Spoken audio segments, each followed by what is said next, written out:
Pilipino ba? Oo, Pilipino po. Ba't tanggal? Napakalamig, ba't mo tinanggal yung ano mo? Yung... Magme-medyas po sana ako eh.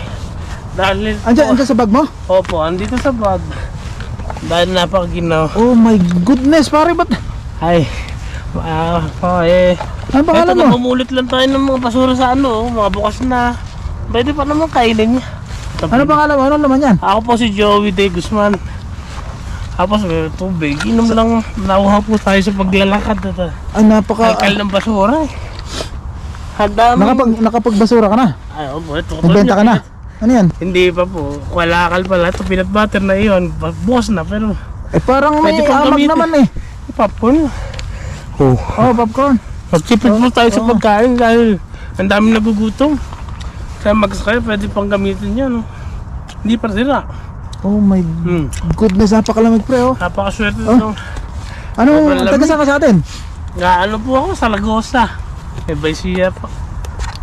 Walang... Kamusta sa mga kababayan ko dyan sa Saragossa, Hindi porkit lahat ng nasa Canada successful. Meron ding talagang... Anong nangyari sa'yo? Ba't homeless no?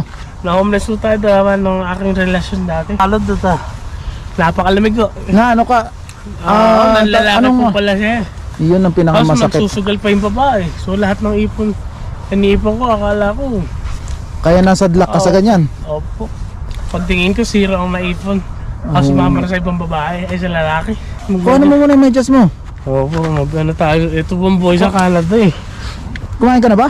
Hindi na po, meron tayong dyan.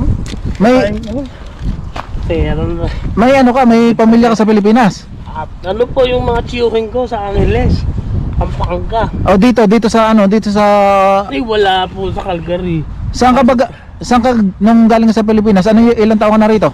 17 years na. 17 years ka na, tapos Talagang pag minalas kahit gano'n tagal. ilang taon ka na homeless? Mag-medyas ka muna. Lamig, napakalamig, kita mo yung paligid natin oh.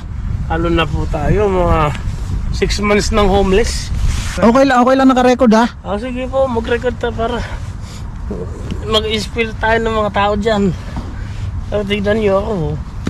Ay, anong year ka nagpunta rito? Tumuloy po tayo ng 2000.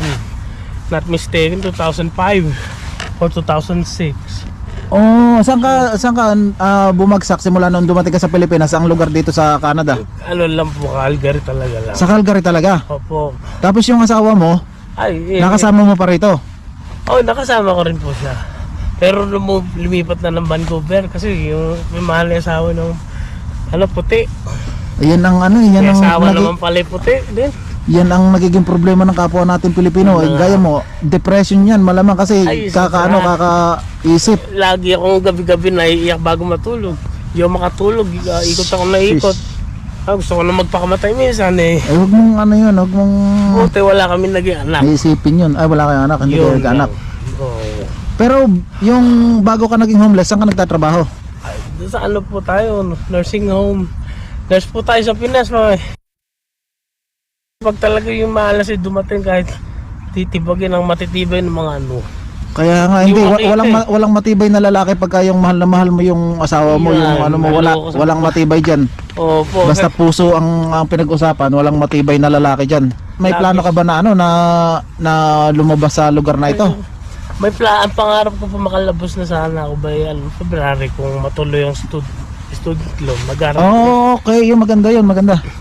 Tapos mag-attend ako ng mag-counseling ako sa mga depression na mga tao na transition to homeless ba. Kaya huwag ko tayo magpatalo sa problema. Kaya lang sa akin wala. Nagdire-diretso ako sa sa bottom. Kaya nga hindi mo na rin naisip yung tamang way, di ba? Hindi na rin. Yung magulang ko hindi nga alam homeless ang anak niya rito. Ayun nandun sila sa napakasakit. Vancouver. Hindi ko lang masabi kasi problema ko na to. Kaya lang, nakakahiya talaga. Ang lamig pre, ang lamig.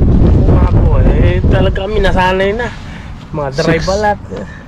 6 months ka na nandito. Pero sana, yung mga plano mo, pag sa tingin mo talagang tama at makakatulong sa'yo, why not go for it? Gawin po, yun nga. Hindi ko susubukan. Palagi ko lang isipin o basta yung positive tayo. Din. Ano naman ang bag mo? Walang ano dyan. Ano yung mga ano lang yan. Mga paso-basura. Yung mga ay may mga ano ka dyan, may mga papeles. Ayo po. Huwag mong iwawala yung mga papeles mo, yan ang pinaka-importante sa lahat. Oo nga po. May medyas ka pala. Magano tayo, bonnet kasi. Masyadong ano.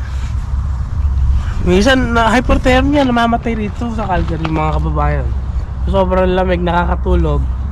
Yung tibok na puso tumitigil, tsaka ano, hindi na sila nagigising, pinapa-ambulance na.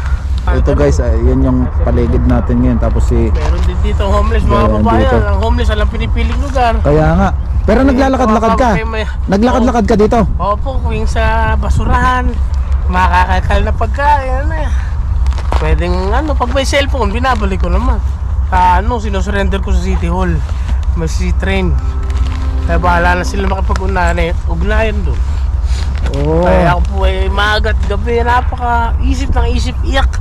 Dito, iyak doon, malamig pa ang panahon. Sa ibang bansa ka pa. Halos sa Pinas, okay na eh.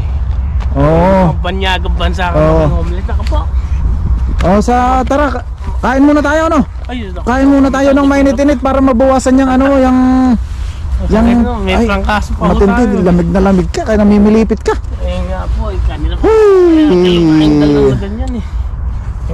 Ito, ang mahirap, ito ang pinakamahirap na yung makikita mo yung kababayan mo na nandito sa lugar na talagang nakikipagpatintero sa alam mo yun. Parang ganon. Kasi napakalamig, hindi ka sigurado kung anong bukas meron ka. Totoo po yan. Katunayan po yun dito. Sa Pinas, kalaban mo lang, hirap. Dito, lamig.